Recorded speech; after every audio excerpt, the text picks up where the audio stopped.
Before we begin today's episode, I just wanted to share some wonderful news.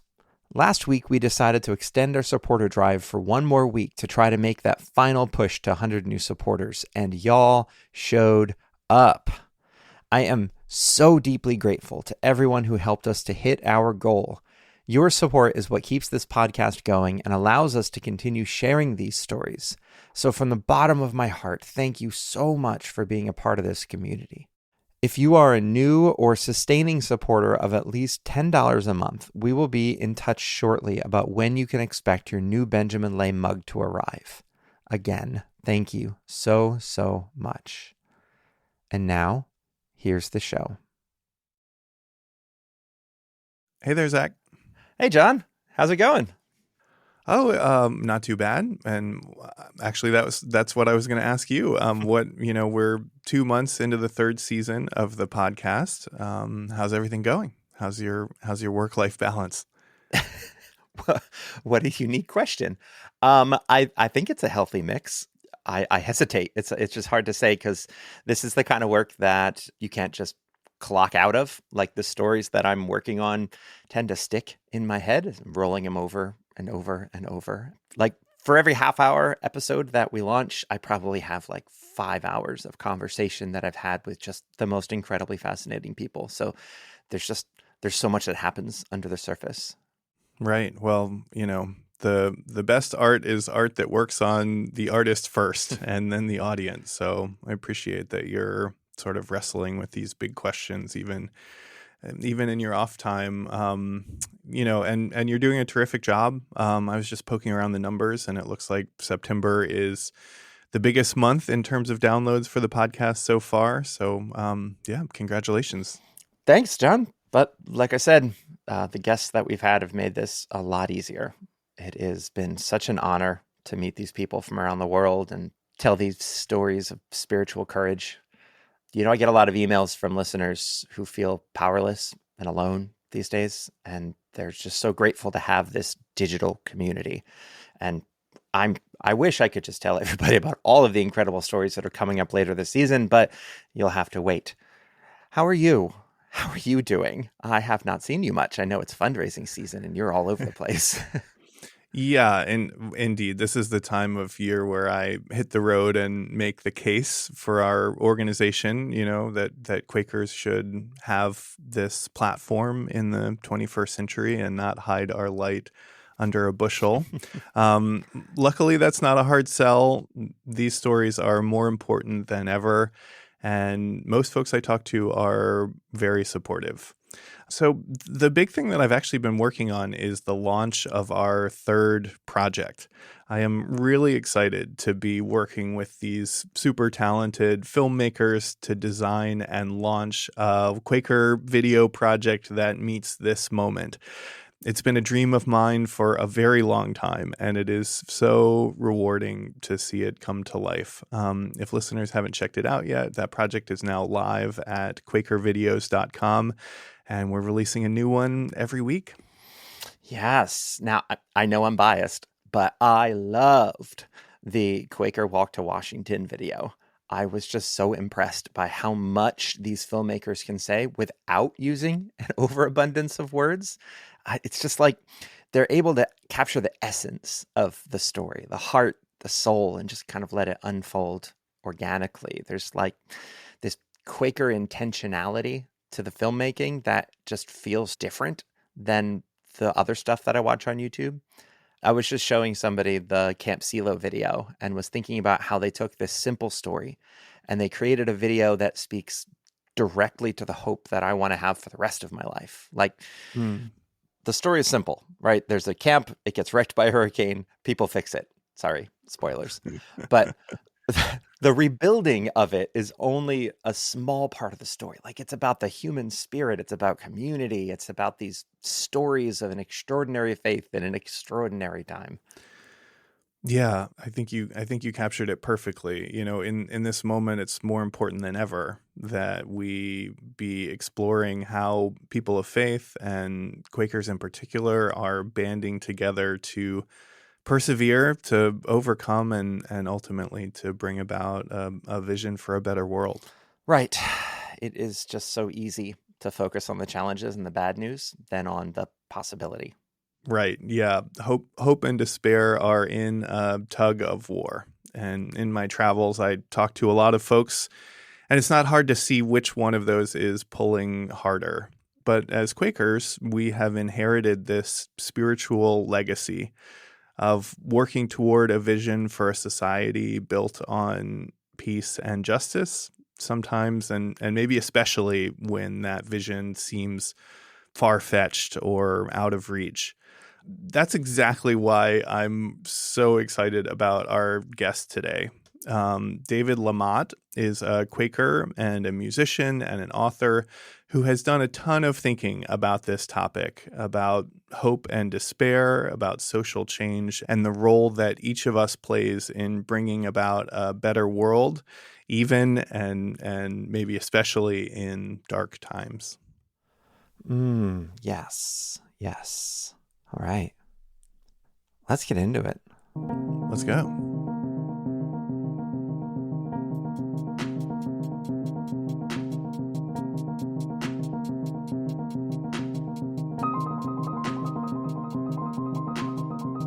The Quaker podcast. Story, spirit, sound. David, thank you so much for joining us today. I'm really excited to talk with you. I wonder if we could start with a brief introduction. What's your name? Where do you live? And what do you do for a living? Sure. The first two of those are really easy. My name is David LaMotte, and I live in Black Mountain, North Carolina, right outside of Asheville in the Appalachian Mountains. I've been here for 30-some years. It's very much home, though I spend a lot of my life traveling because of my work. So my work is that I make up songs, and I write books, and then I travel around to sing the songs for people and talk about the ideas in the books. That's the easiest summary I can give, I think. Thank you. And we're looking forward to hearing a few of those songs a little later in the episode. I wonder if we could start with a little bit about your spiritual journey, specifically your Quaker story. How did you come to start attending a Quaker meeting? What spoke to you about it? So I grew up in a very Presbyterian house. My father and my grandfather and my sister, all Presbyterian ministers. I came to Quakerism mostly through exploring conscientious objection as I approached my 18th birthday. And I came to know some Quakers over the years and got curious. And the more that I learned about Quakerism, the more I learned about the friends, the more I felt like, oh, well, this is what I always believed. I just didn't know there were other people who also believed this. And I had the sense that I had kind of found my tribe. And that has never really worn off for me. I've felt that way for a lot of years now. So the very first Quaker meeting I ever went to, actually, I won't say where it was because I'm going to tell a story that I wouldn't want anyone's feelings to be hurt. But I went to a Quaker meeting that, again, I just deeply resonated with. It was, the silence was rich for me, and the verbal testimony was rich for me.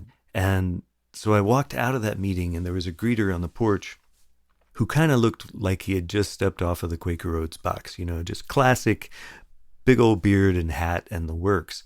And he was the greeter, and he said, "So I believe you're a guest." And yes, I am. "Hi, I'm David. How was meeting for you?" And I said, "It was really beautiful and rich. And the more I learn about Quakerism, the more I want to get involved." And he responded, "Well, I don't know about getting involved. You might want to do some reading." Which threw me entirely. I mean, walk into any faith community all across the South where I grew up and say, "I'd like to get involved," and the answer will be pretty predictable. It'd be great. You can serve on this committee and you can work with the youth, and we need somebody to do this and that.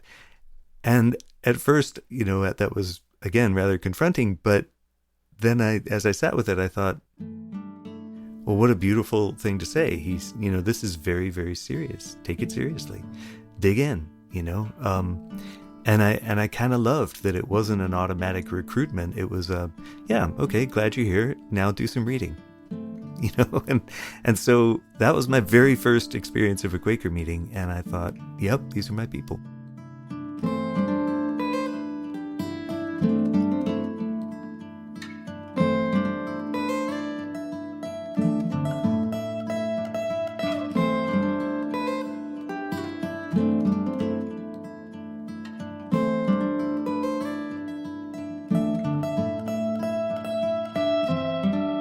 something we ask a lot of our guests is what happens for you in that silence of Quaker meeting for worship? One of the things that I say, whether or not anyone else would describe it this way, is that at least in my own culture, the one I'm most familiar with, we spend a fair amount of time talking about God and a little bit of time talking to God and almost no time listening to see if God is saying anything back. The biblical phrase, I think it's Paul who's talked about the still small voice originally, and Quakers talk about that a lot. I do experience the leading of Spirit as still and small, and therefore I have to create space if I hope to hear it. And that's a lot of what I'm doing. I'm also feeling the presence of the people around me, because I think spiritual work is inherently communal, whether or not anybody else is in the room. It's about our connection to each other as well as to the Spirit of God. And in some ways that's redundant in my own theology. So that silence for me is extremely powerful and delicious. And I should say, my own meeting for the last few years, our meeting house was destroyed by Hurricane Helene almost a year ago. And that's been hard for the meeting, of course. But that meeting house was on a train track where freight trains come through from time to time. And every once in a while, a freight train would blow right through our meeting. It was just a sort of exhilarating, sort of a magical experience. But it was in that meeting that I came to understand the difference between how I conceive of silence versus quiet. Because I kind of love that a meeting is never quiet, right? We show up in our human bodies and they make noises and the chairs squeak and the floor and something goes by outside. And that doesn't interrupt my silence at all if I'm centered. That's all part of the silence, right? Silence for me is the choice and quiet is the circumstance. And so you can have silence on a bus going through a city if you know how to cultivate that and have worked out that muscle enough. I can't always do that, of course, but I've experienced it. I know it's possible. Amen. Yeah. On that note, I know you have a couple of songs to share with us today. I wonder if there are any songs in particular that speak to your practice or faith as a Quaker. Sure. Let me see if I can play this one. It's from, I've got 13 records. This is from the last, I think the one before last, and it's called Taste the Light.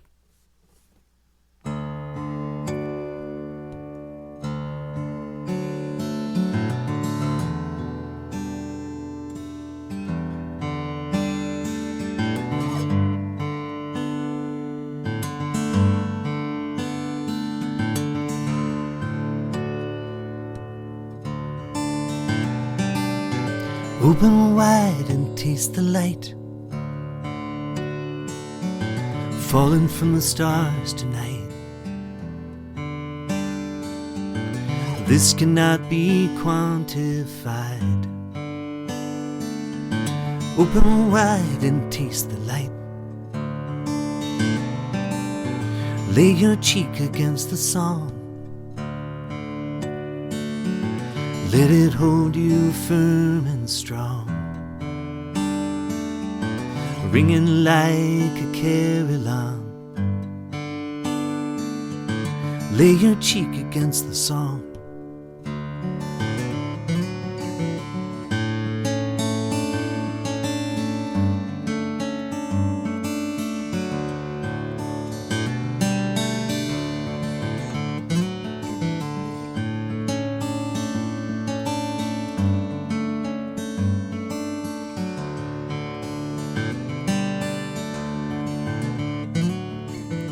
Feel the heartbeat of the drum. Long ago this was begun.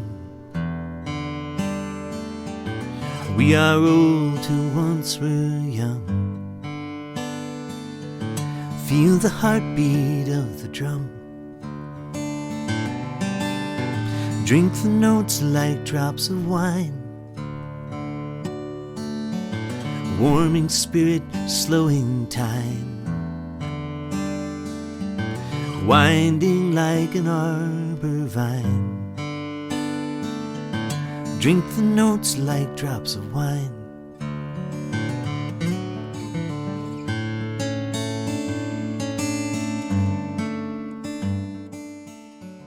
After the break, David opens up about hope, the myth of powerlessness, and a song that I think you're really going to want to hear. Stay tuned.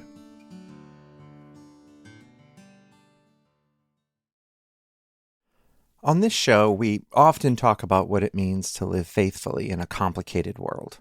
But what happens when you feel spiritually hungry, but there's no community around to feed you? Recently, I had a conversation with a podcast supporter named Jackie Joy. She lives in South Texas on the border and was feeling weighed down by the anger, division, and hopelessness that she saw all around her. She started looking for something else, something that could ground her, both spiritually and relationally. So earlier this year, I was on TikTok and there was a couple of people on there who are Quakers. And then I was like, ooh, this sounds interesting. And then I looked more into it. And then, the wonderful spices popped up, the testimonies of Quakerism. And I was like, am I a Quaker? Is this what I was looking for my whole life? Jackie dove in. She started reading books and websites, immersing herself in this new discovery. And as she told me, 23 episodes into the podcast, it became a major part of her journey. Just like I've been talking to friends about my journey, and they've let me info dump about like different things I learned. And like, oh, did you know that Monopoly was founded by a Quaker woman? Or did you know that the Quakers are suing the Department of Homeland Security? Also, I think when I found out about the young students in the UK who were getting arrested at the Quaker house, I think that was a pivotal moment where I was like, I feel like things are kind of sort of aligning, right, in my spiritual journey.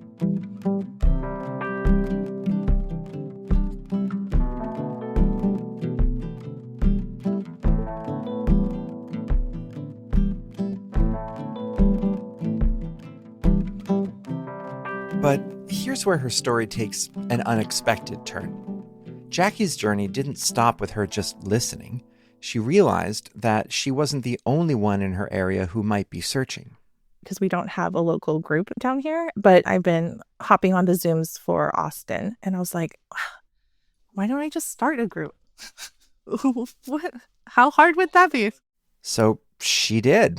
She started building a Quaker meeting from scratch. I started an Instagram page and a Facebook page. So I'm intentionally trying to meet my community where they're at. So everything is bilingual. It's in Spanish and English. And I have a Google form and we have a location. So we're going to meet on the 13th of July. And hopefully we can get 5 people. They actually ended up with 6 people at their first meeting for worship/potluck. And they plan to keep doing this on the second Sunday of every month from here on out. This is why we make the Quaker podcast. It's not just about producing episodes. It's about creating a resource that can empower people like Jackie to build real, tangible, and inclusive community where it just didn't exist before. Stories like this are only possible because of the support of our listeners. So I asked Jackie what moved her to become a monthly supporter. And there isn't a big, like I said earlier, a big Quaker community in where I live. So I was like, man, I can donate $5 a month. That's a coffee and a half. The content has been golden. And this is, because it fills in the hole of your heart that like you need some softness.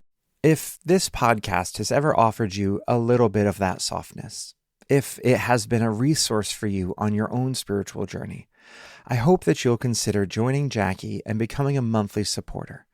Your contribution, no matter the size, helps us find and share these stories and keeps this podcast free and available for everyone, everywhere who might be searching for a spiritual home. To become a supporter, just go to QuakerPodcast.com and click support in the top right. For as little as $5 a month, a coffee and a half, you can help us to build this community together. Thank you. And now, back to the show.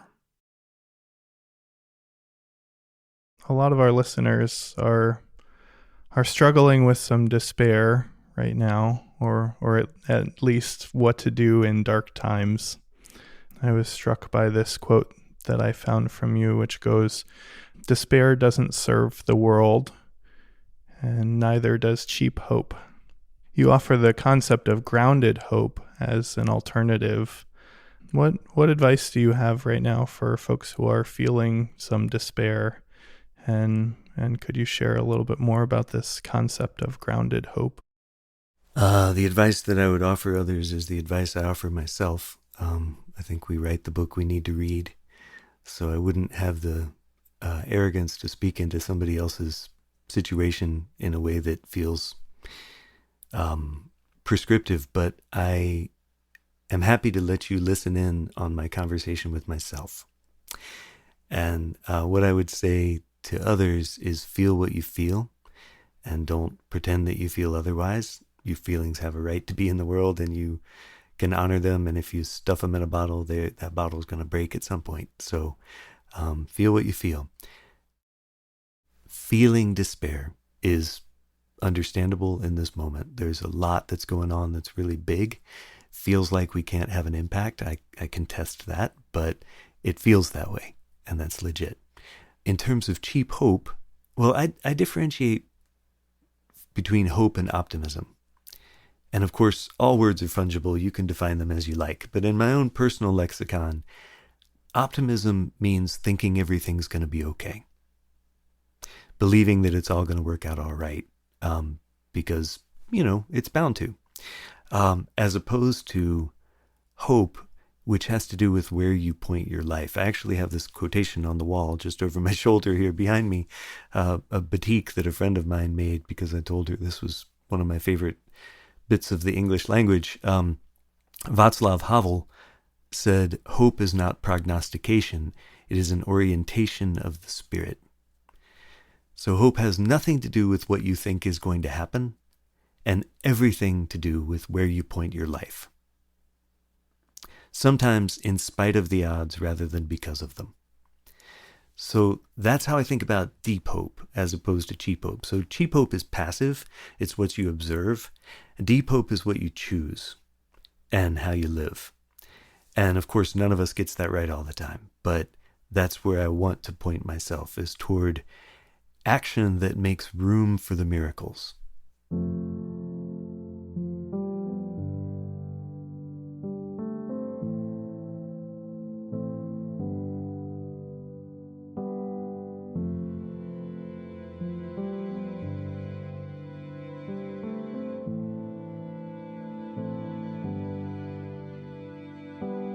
I think that there is a cultural narrative that hope is adorable and naive, right?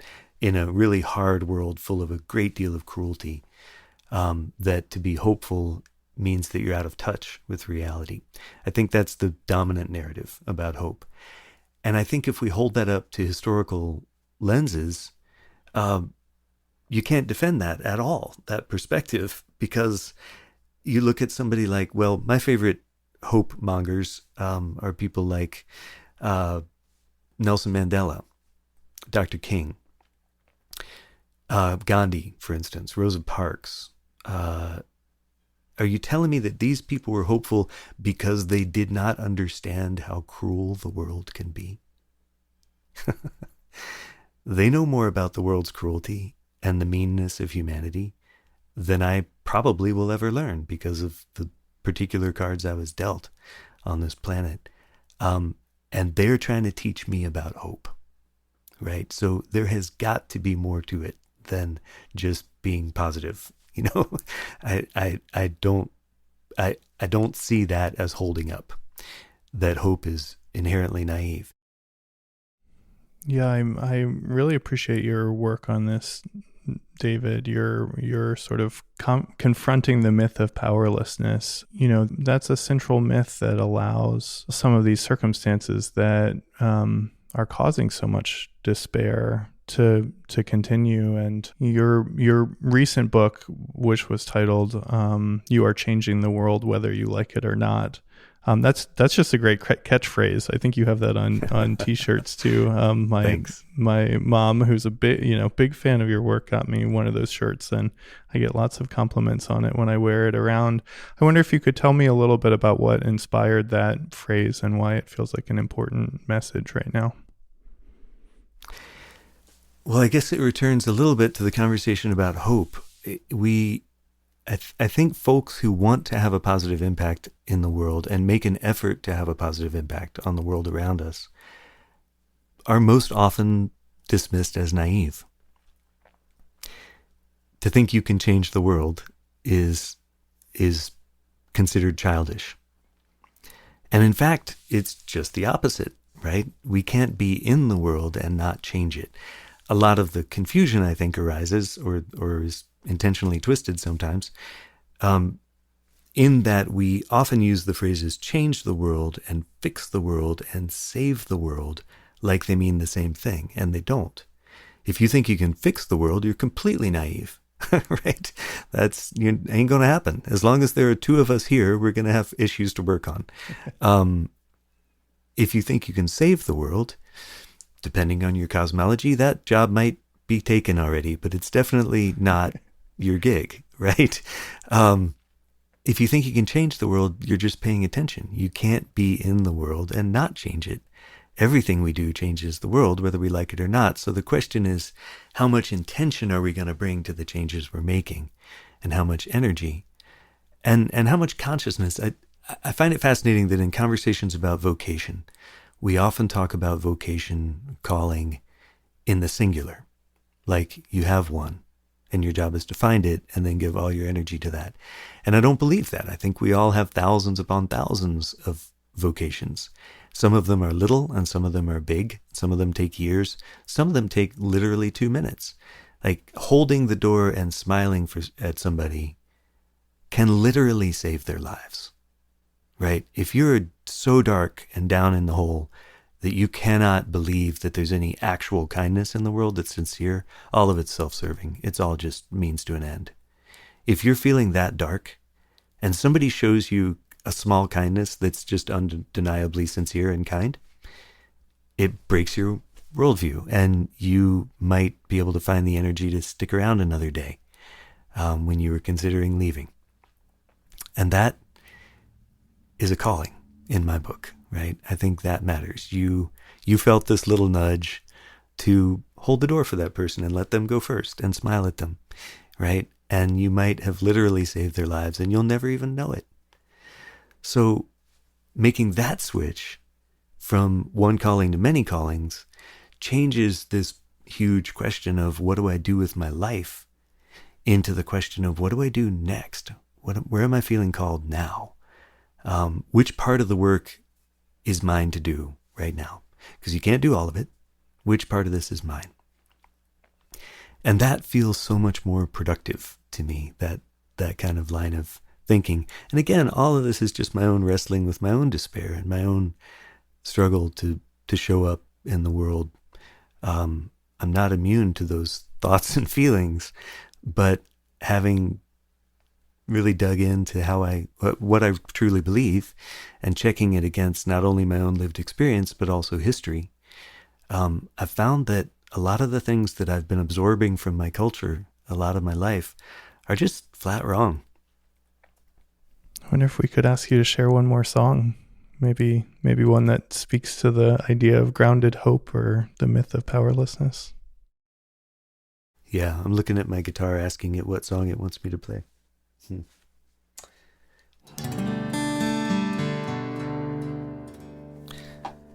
All my songs are not about Quaker themes, but I've got 2 or 3 over the 13 records that have been informed by such things. And, well, all of them, I guess, have been informed, but some of them are a little more overtly about that.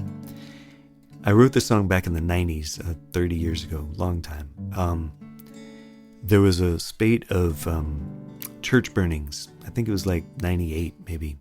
There were all these church burnings across the South, traditionally African-American churches, getting burned down by angry white people.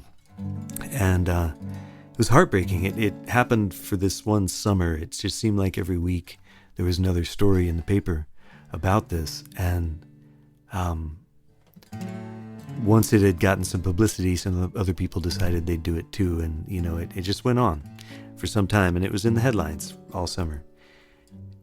And then a few months later, there was another article in the paper that I found back when we read newspapers. Toward the back of the section, there was a small article about how people had showed up from all over to rebuild those churches.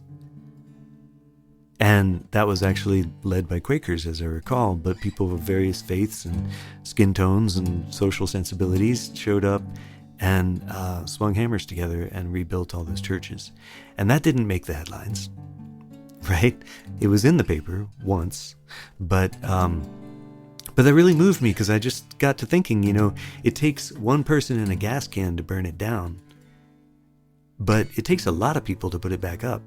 And all those people showed up. And that makes me think that the people who believe in building and constructing relationship and a better world still far outnumber the people who would like to burn it all down. And that's good news, right? So that inspired a song called, of all things, Hope.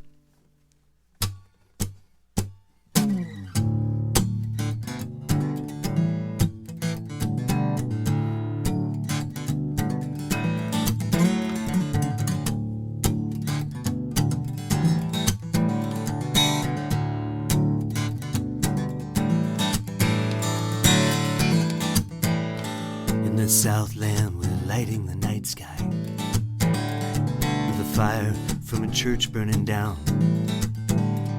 When the sun comes up again, white and black men stand and stare at the soot on the ground. They raise up their weapons and they summon their strength, and they cut at the wood with their swords. But they're striking their blows against hatred, they're hammering nails into boards. I keep thinking I hear the four horsemen, and turning around to see it's just the Pony Express again. They've got a message for me. Got a lot of hope for the future. Got a lot of faith things can work out fine. Got a lot of dreams for a better world. Got a lot of work to do if I'm gonna make them mine. Yeah, yeah, yeah, yeah.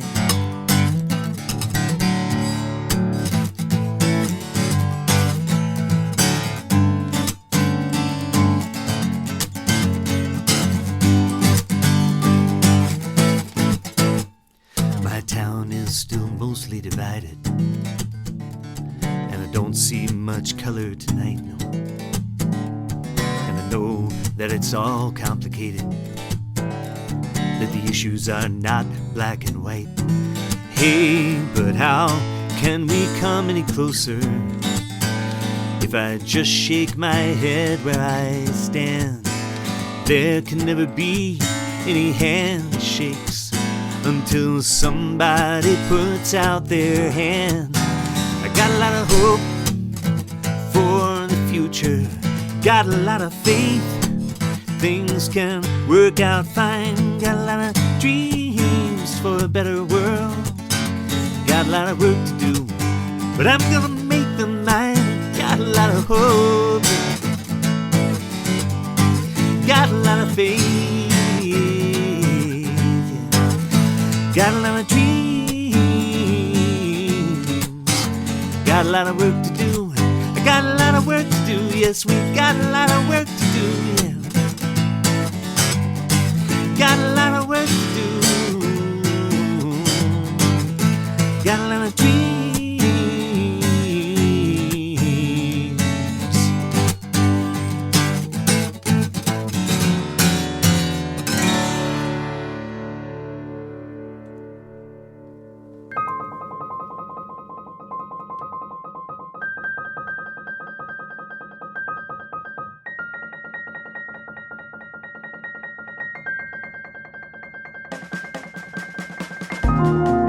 Thank you for listening, and thank you to our guest, David LaMotte.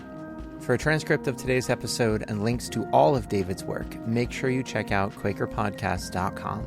And while you're there, be sure to subscribe so you don't miss a thing. This episode was hosted by John Watts, who also wrote and produced the music. Zach Jackson edited.